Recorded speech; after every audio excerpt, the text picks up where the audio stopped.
Tá bom, sim? Olá, alunos. Nós estamos de volta às nossas aulas, dando continuidade aos nossos estudos. E nós vamos hoje aprofundar os estudos sobre bacias hidrográficas, né? E, além disso, tudo que envolve a dinâmica da hidrografia. Nós vamos, primeiramente, observar a distribuição de água no planeta. Ou seja, como é que essa água está disposta no nosso planeta. Então, nós temos aqui as calotas polares, as águas subterrâneas, temos os rios e os lagos e as outras fontes hídricas. Nós temos uma correspondência de 69,8% das nossas águas estão congeladas, né? Estão nas calotas polares.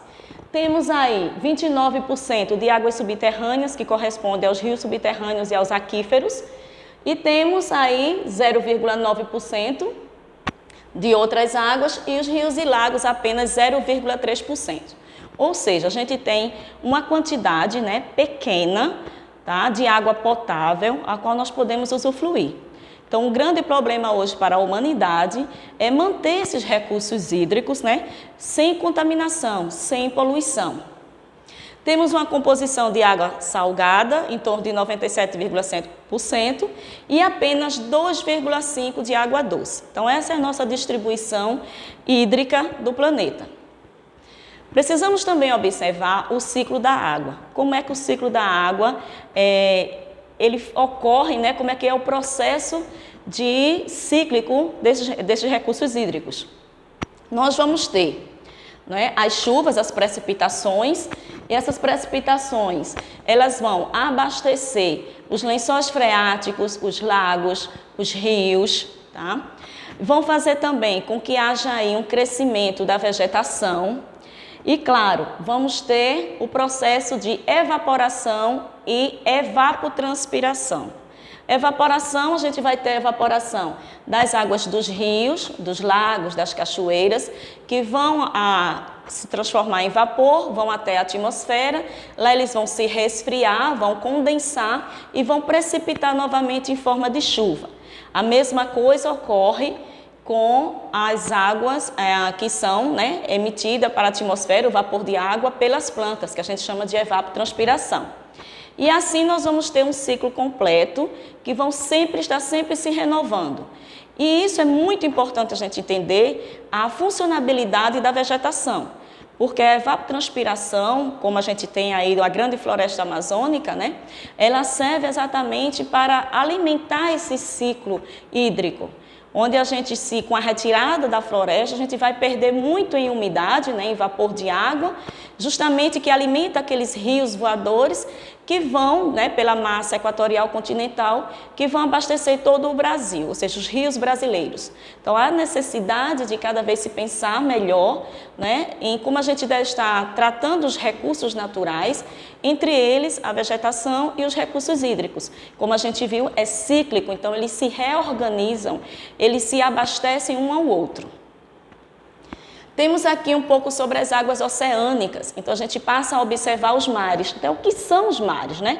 É uma porção de água, né, que ela vai aí corresponder a 71% da superfície, se dividindo aí em Oceano Índico, Pacífico, Atlântico, Ártico e Antártico. Então, são nossos 5 oceanos. E temos os mares, que são águas cercadas por terras.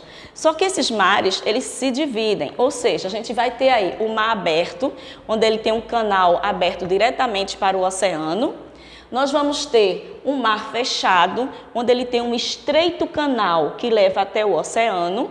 E nós vamos ter o mar que a gente chama de interior, né? O mar fechado e o mar interior. O mar interior, ele é um mar que tem esse canal, tá?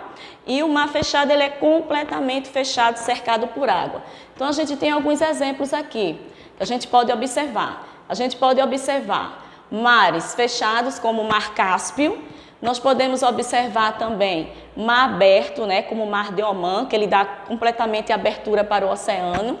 E a gente tem o Mar de Bering, a gente tem o Mar da China, que vão ser mares de interior, porque eles têm uma abertura menor para o oceano. E como é que funciona as dinâmicas das águas? A gente tem as marés, né, que a gente sabe que a maré, a gente chama de maré alta, né, a maré baixa, que a maré ela enche e esvazia a cada 6 horas. E quem influencia na dinâmica da maré são a Lua, né, e o Sol. Então, a gente tem esses dois elementos que influenciam diretamente na formação dessas marés. Então, a gente tem uma maior amplitude que ocorre na Lua nova e na Lua cheia. O que é a maior amplitude? É uma maior diferença, tá, entre a maré alta e a maré baixa, tá certo? Devido ao alinhamento com o Sol, são chamadas de sigia. E nas fases minguante e crescente, essa amplitude é menor e são chamadas de quadratura. Ou seja, o Sol, né, e a Lua exercem essa influência sobre as marés. Portanto, devemos esclarecer que a Lua é mais enfatizante, é uma influência mais forte. As correntes oceânicas. As correntes oceânicas, elas podem ser quentes ou frias. As correntes oceânicas são rios que correm dentro do oceano, tá? Então, essas correntes quentes, elas se formam próximo aos trópicos, porque a Terra recebe maior incidência solar, próximo aos trópicos, consequentemente, também aquece mais as águas. E as correntes frias, elas se formam mais próximas dos polos, tá? Polo Norte, Polo Sul. E são, consequentemente, de baixas, a gente tem aqui baixas latitudes. Nós temos a circulação termalina. O que seria essa circulação termalina? A água se resfria, tá? E torna-se mais salgada próximo aos polos. E mergulhando, elas mergulham em direção ao assoalho marinho e aí se deslocam em direção para a linha do Equador, tá? Aí ela vai se aquecer e vai emergir. Então, a gente vai ver que ela se esfria, fica pesada, desce, vai até o assoalho, sobe e aquece-se, tá? Porque aí vai receber maior quantidade de luz solar. Agora, nós vamos aprofundar um pouquinho mais sobre o conhecimento sobre os rios. Então, o que é rio? Rio é uma corrente de água constante, tá? Que segue um curso natural. E ele vai desembocar. O que é desembocadura? Desembocadura é a foz, tá? É onde ele deságua. Então, ele vai desembocar ou dentro de outro rio, tá? Ou ele vai desembocar no oceano, ou, né, que a gente chama de um lago, um rio ou um oceano. Então, disso aí a gente vai ver essas desembocaduras, né, que a gente vai chamar um pouquinho mais de drenagem. Mais na frente eu vou explicar melhor o que é drenagem, tá?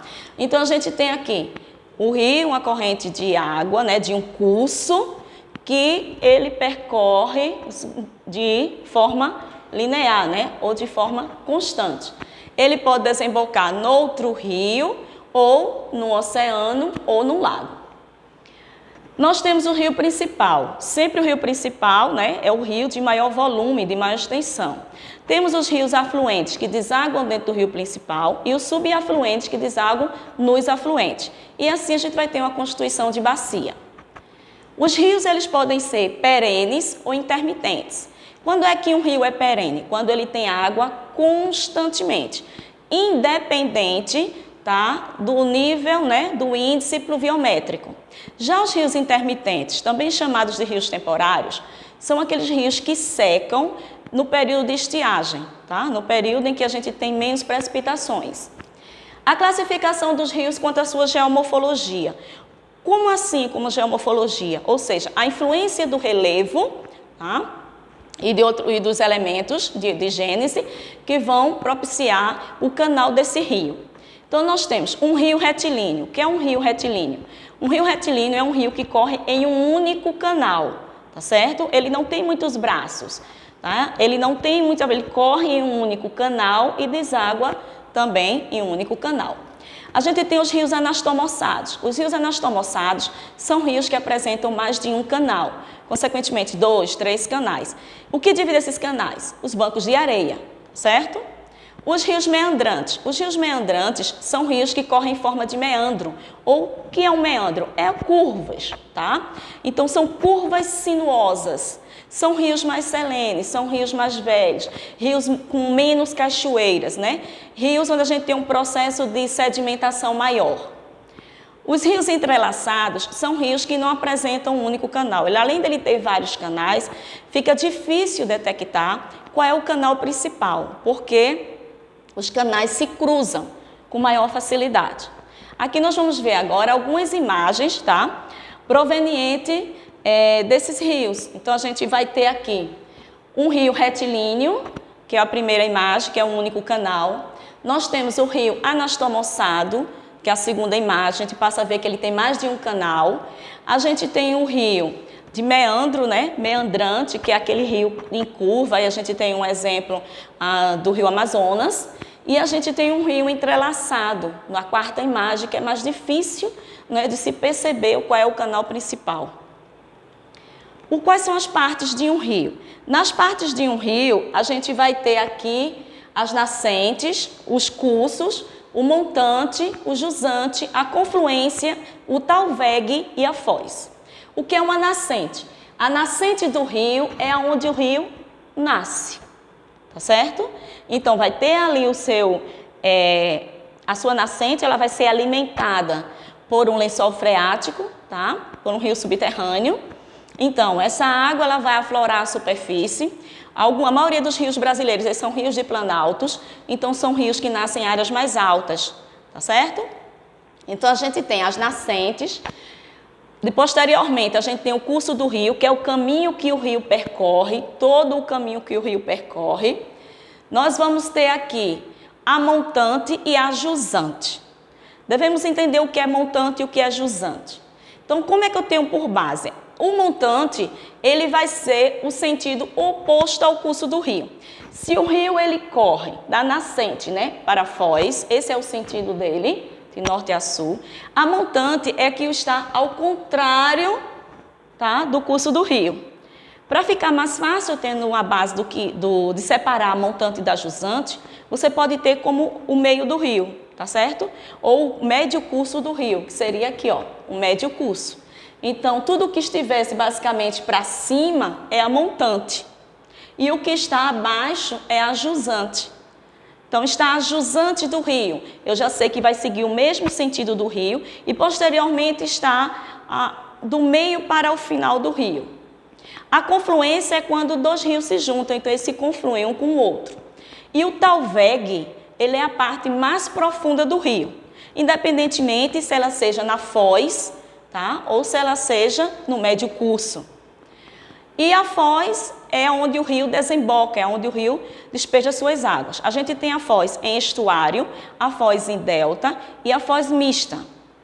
A foz em estuário é quando esse rio deságua em um único canal. A foz em delta é quando ele deságua por mais de um canal, tá? A gente consegue observar até a formazinha aqui, ó. Aqui é em delta, porque tem vários bancos de areia e o curso de água ele vai se dividindo, certo? E é mista quando ele apresenta as duas foz, que é o caso do rio Amazonas.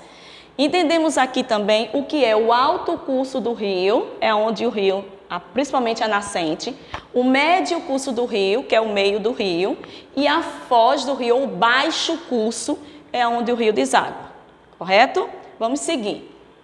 Aqui eu trouxe para vocês os tipos de foz. A primeira, vocês conseguem observar que é uma foz em delta, ou seja, é uma desembocadura em delta, porque tem mais de um canal para esse rio desembocar, certo? A segunda imagem é a foz em tipo de estuário. Por quê? Porque tem um único canal para a desembocadura. Aqui a gente tem o Rio da Prata, aqui a gente tem o Rio São Francisco. Nesta terceira imagem, a gente tem as duas foz. A gente tem a foz em delta, vocês conseguem observar, e tem a foz em estuário, que é um único canal. Aqui nós temos o rio Amazonas. Os tipos de drenagem. O tipo de drenagem é como eu falei para vocês, né? Como é que vai desaguar este rio. Lembrem-se que a gente falou lá das drenagens em relação aí à desembocadura. Então, eu tenho uma drenagem exorreica, é quando este rio desemboca, lembra? Fora do continente. Ele vai desembocar dentro do oceano. Então, ele tem o quê? Uma drenagem exorreica, fora. Quando ele tem uma drenagem endorreica, é porque ele vai desaguar dentro de um lago, dentro de outro rio, certo? E ele tem uma drenagem arreica, quando ele passa pelo processo de infiltração, onde aquela água, que se precipita da chuva, ela vai infiltrar no solo e às vezes ela emerge para a superfície. Ah, professora, porque alimentou um lençol freático e ele afloriu? Maioria das vezes sim. A gente tem como exemplos oásis no meio do deserto, né? De onde vem aquela água? Se a gente tem uma quantidade pequena de infiltração. Mas quando choveu, o solo do deserto é arenoso, de boa permeabilidade, essa água infiltra, se deposita e aflora. Então a gente tem aí uma drenagem arreica. Aqui a gente vai falar um pouquinho sobre a zona economicamente exclusiva brasileira, tá certo? Então, o que é isso? É uma zona onde o Brasil exerce o seu poder territorial, onde ele pode explorar, tá certo? Todas as riquezas que existem sobre as águas, sobre o oceano marinho, né? O assoalho marinho, né? E ainda sobre o ar. Então, toda esta área que corresponde ao limite territorial do Brasil deve e pertence ao Brasil, à nação brasileira. Então, ela tem uma distância de basicamente 200 milhas náuticas, que corresponde a 370 quilômetros. Isso dá em torno de quê? De 22 milhas náuticas, tá certo? Só que houve um acordo aí com a ONU, como a gente tem aí, ó, mais área reivindicada pela ONU, ou seja, o Brasil reivindicou à ONU um espaço maior, um território maior. Então a ONU cedeu mais 22 milhas náuticas. Então o Brasil tem 22 milhas náuticas territoriais, a partir aí dos seus estados litorâneos, mais 22 milhas, que vão corresponder aí a 200 milhas marítimas, tá? Não náuticas. Então a gente passa a ver aí o que é que o poder do Estado sobre o Brasil, né? Ele pode explorar e aproveitar os seus fins econômicos, a conservação e gestão dos recursos, os que são vivos e os não vivos, ou seja, como os corais, como o petróleo. Temos aí a colocação de ilhas artificiais, instalação de estrutura. Temos aí também a investigação científica e marinha sobre o poder brasileiro e a proteção e preservação do meio marinho. Então, todo este território, que constitui uma área total de 5.669.512 quilômetros quadrados, pertencente ao Brasil, tá? Então, sempre que falar de zona economicamente aí, ela é do Brasil, que pode exercer aí a sua soberania e usufruir aí de todas as riquezas e recursos naturais que estejam dentro deste território. O que é uma bacia hidrográfica? Para o geógrafo, né, geomorfólogo, no caso Christophe Follet, ele lembra que bacia hidrográfica, tá, é um conjunto de terras onde são drenadas pelo rio principal e seus afluentes e subafluentes. Mas dentro da geografia, né, não só da geomorfologia, no contexto maior, a gente tem bacias hidrográficas como esse conjunto de terra drenada por esses rios, levando em consideração a inter-relação com todos os elementos naturais, onde é a necessidade de se observar a vegetação dessa bacia, o solo dessa bacia, a quantidade de recursos hídricos, tá? O clima dessa região onde está instalada a bacia. Então, há uma interação ecológica entre os elementos naturais para a constituição de uma bacia hidrográfica. Como se classificam as bacias? Elas se classificam primeiramente quanto à sua importância.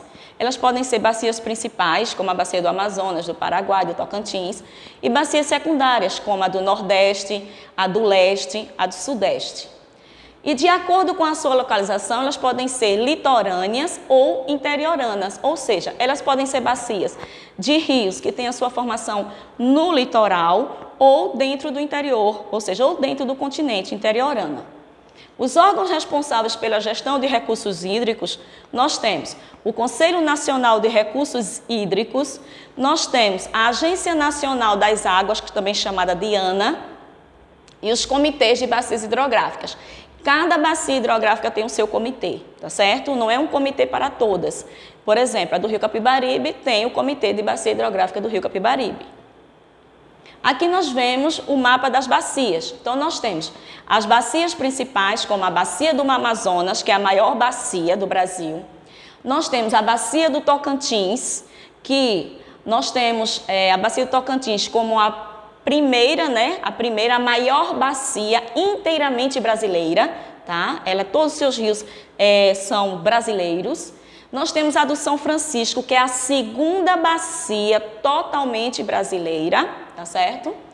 Nós temos aí, como principal, a Bacia do Paraná, que é uma bacia onde a gente tem a construção de várias hidrelétricas, principalmente aqui a de Itaipu, que é uma das nossas maiores hidrelétricas.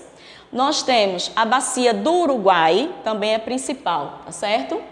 E nós temos a Bacia do Paraguai. Essas são as bacias principais. Nós temos bacias secundárias, como a Bacia do Atlântico Norte, a Bacia do Atlântico Nordeste, a Bacia do Atlântico Leste e a Bacia do Atlântico Sudeste. Então, essas são secundárias. Por que secundárias? São de menor importância, tá, para a produção de energia, certo? Mas lembrando que na produção de energia, nós brasileiros, né, temos agora a hidrelétrica de Belo Monte, que foi construída na bacia do Rio Amazonas, com o Rio Xingu e o Rio Madeira. Lembrando que ela é maior do que a de Itaipu, tá? Em extensão, porém, não ainda em produção de energia. É a mais recente que foi construída, mas não tem ainda a mesma produção que a Itaipu, por exemplo. E lembrando que a bacia do São Francisco ela é importantíssima para o semiárido, tá certo? Vamos lá.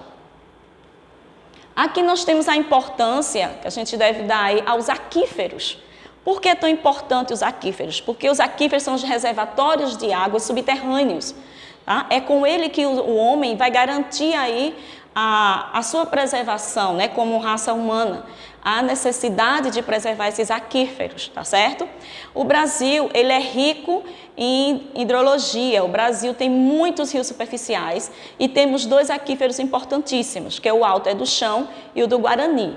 O Alto do Chão, ele possui 86 mil quilômetros cúbicos de água e um pouco mais de 400 mil quilômetros de área. Tá? Então, comparem agora com o Guarani. O Guarani é uma área de 1,2 milhões de quilômetros quadrados e sua quantidade de água é de 45 mil quilômetros cúbicos. O que é que eu trago para vocês? Vocês podem observar aqui que a gente vai ter o aquífero do chão, do Alto do Chão, ele é completamente brasileiro, tá? Está dentro do Brasil, certo? Já o aquífero Guarani, ele pertence também à Argentina, ao Uruguai e ao Paraguai. Tá? Então, ele não é só brasileiro. Lembramos que o aquífero Guarani ele é o maior em extensão, porém, o Alto do Chão é o maior em volume de água, certo? E é completamente brasileiro. O Alto do Chão ele tem uma capacidade hídrica para abastecer, tá, a população mundial durante 250 anos.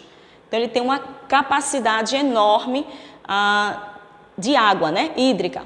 Agora, qual é o maior problema dos aquíferos hoje? O maior problema dos aquíferos é a poluição. Então, a gente tem o aquífero Alto do Chão, que sofre com os problemas pela mineração, tá certo? Aqui no estado do Pará, que a gente pode observar, a gente tem muitas mineradoras, e sabemos que os elementos químicos que são utilizados na mineração terminam contaminando o solo, posteriormente contaminam os aquíferos. E o Guarani, ele sofre pela contaminação das indústrias e a contaminação pela pecuária e agricultura. Tá? Então, há necessidade do homem rever esse processo, não é, de produção para que não passe aí a cada vez mais contaminar as nossas reservas de águas subterrâneas. Vamos falar um pouquinho sobre a transposição do Rio São Francisco. A transposição do Rio São Francisco ela foi criada com o objetivo de levar água para o semiárido. Esse é o principal objetivo, levar água para o sertanejo. Então, houve a necessidade, né, a gente vai ver aí o percurso que correu aí na parte política e administrativa para que se chegasse à construção aí desses canais do Rio São Francisco, que é isso, criar braços no Rio São Francisco para que essa água possa chegar até aos moradores, né, a população do semiárido, certo? Então foram aí o eixo norte e o eixo leste. O eixo leste, tá? Nós podemos observar, nós temos aí as adutoras, são esses tracinhos pretos, os círculozinhos são as cidades, os eixos que foram construídos, o eixo leste e o eixo norte, são esses tracinhos de vermelho, os rios receptores, temos aí açude, as obras que ainda estão para ser concluídas e as obras em projeto, que é o verde. O eixo norte, a gente vê que ele já está com grande ramificação e está bastante adiantado em referente ao eixo leste, tá certo? Recentemente, o governo atual, ele inaugurou, né, parte dessa obra do eixo norte, tá? Já para que essas águas já possam correr fluidicamente e aí poder chegar à população do semiárido, tá certo? Nós temos aqui um pouco sobre a história do projeto do semiárido. Então, em 85 o projeto ele foi concebido, tá? Em 99 foi transferido para o Ministério de Integração Nacional do Conselho de Bacia do São Francisco. E em agosto de 94, o presidente Itamar Franco declarou que os estados sobre o potencial hídrico das bacias do semiárido seriam Pernambuco, Ceará, Rio Grande do Norte, tá? E aqui é Paraíba, desculpa gente, aqui é um Bzinho, Paraíba. Eram de interesses da União, ou seja, a União passa a ter interesse nesse projeto. Com o Fernando Henrique, foi assinado o documento que propôs a revitalização do rio. Para quê? Para que houvesse aí uma reconstrução de mata ciliar, para que pudesse cada vez mais o rio poder captar água, tá certo? E a construção de canais para o eixo norte e o eixo leste. E a transposição do rio Tocantins para o rio São Francisco, que era um grande projeto do ministro Andressa. Com Lula, o presidente Lula, contratou-se empresas especialistas para formular aí, né, mais apropriadamente o projeto e dar continuidade aos estudos ambientais. Estudos ambientais que foram feitos pelo IBAMA e pelo EIA, tá? Ou seja, que o EIA é um instituto, né, onde ele faz um levantamento sobre os dados ambientais, tá certo? Temos aí, os documentos serviram de base para que o projeto fosse levado adiante, tá? Intitulado como Projeto de Integração do Rio São Francisco e as Bacias Hidrográficas do Nordeste Setentrional.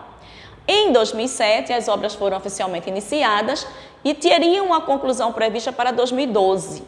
Diante dos atrasos, a conclusão foi postergada, ou seja, até agora não foi todo concluído. Então, nós temos aí de 2007 até agora 2020, né? É a que a gente já vai tendo aí esses 13 anos aí que nada não terminou-se ainda. Por quê? Geralmente a gente sabe que as obras brasileiras são superfaturadas, né? Que quando vem se acabar uma obra, os primeiros trechos já estão danificados. Então, há toda uma politicagem dentro das obras no Brasil, né? Da nação brasileira. Quais são os impactos negativos da transposição de São Francisco? A modificação da composição das comunidades biológicas aquáticas nas bacias receptoras. O que é isso? Aquela bacia hidrográfica que vai receber a água do São Francisco, tá certo? Ela pode ter uma alteração aí, a gente vai ter outra água, né? Ah, é tudo água doce, tudo é água potável. Sim, mas tem espécies que são diferentes, tanto de vegetação como de animais aquáticos, né? Que são diferentes. Isso causa diferenças também dentro daqueles ecossistemas que já existiam.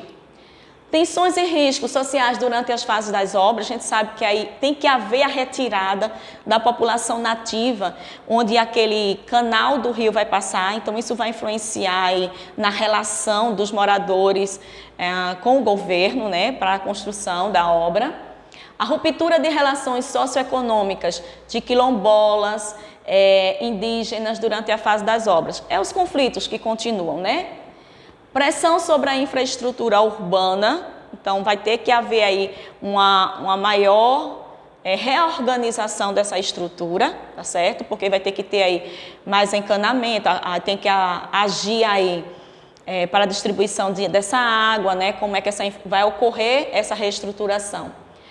Vamos ter risco de interferência com o patrimônio cultural, possa ser que tenha aí uma igreja, né, próximo, possa ser que tenha algo, né, daquela cultura, né, daquele patrimônio ali, e aí seja tendo que sofrer alterações, né, por conta da passagem do canal. Perda e fragmentação de cerca de 430 hectares de áreas com vegetação nativa e dos habitats da fauna terrestre. Ou seja, vai ter que se retirar a vegetação e junto com eles um habitat de muitos animais. Risco da introdução de espécies de peixe potencialmente daninhas ao homem nas bacias receptoras. Então, possa ser que determinadas espécies de peixes que passem a inserir naquela bacia receptora, elas possam ali, como a sua cadeia alimentar vai modificar, elas possam ser danosas para aquela bacia. Ou elas vão se alimentar daquelas espécies que ali existiam, ou aquelas espécies vão terminar se alimentando dela e assim causar ali um descontrole, né, um desequilíbrio naquele ecossistema. Interferência sobre pesca nos açudes receptores, a gente já falou em relação a isso. E a modificação do regime fluvial das drenagens receptoras. O que é isso? Um maior fluxo, né, de vazão dessas águas, tá certo? E também o próprio Rio São Francisco vai diminuir a sua vazão, vai diminuir a sua capacidade ali hídrica de escoamento daquela água, porque a água parte dela vai ser desviada, né, para os braços, para o eixo norte, para o eixo sul e assim alimentar os açudes. A gente vai tentar responder pelo menos essas duas questõezinhas, que são rápidas, tá certo? Então, a gente tem a transposição do Rio São Francisco. Permite significativas mudanças na economia do semiárido nordestino. Assinale a alternativa que não indica uma dessas mudanças. O que é que não vai ocorrer, tá certo, com essa transposição? Tornar perenes alguns rios temporários. Ou seja, será que alguns rios que antes secavam, quando o Rio São Francisco despejar suas águas dentro dele, aí vai tornar eles perenes? Claro que vai tornar eles perenes, né? Porque quem vai alimentá-los é o rio principal, que é o Rio São Francisco. Então, isso aí está correto. Vai diminuir o consumo de energia. Se mais pessoas vão obter água, se mais pessoas vão usar bombas, né? Se mais pessoas vão poder irrigar suas plantações, vai diminuir o consumo de energia? Claro que não, né? Vai aumentar o consumo de energia, porque vamos ter mais consumidores desta água, posteriormente mais consumidores de energia. Aumentar as áreas de cultivo, sim, tá? Porque as pessoas vão ter água, vão irrigar.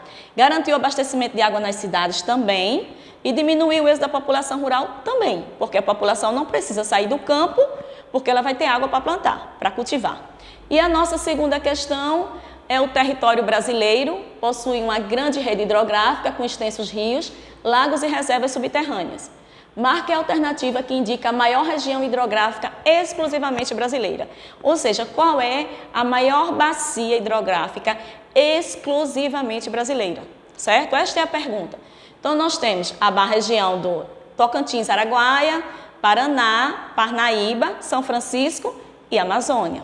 Então, a gente já viu, né, nos slides anteriores, a gente já falou sobre isso, que é a maior bacia totalmente brasileira é a do Tocantins-Araguaia, primeiro lugar, tá certo? Então, a gente tem Tocantins-Araguaia, porque a segunda é a do São Francisco.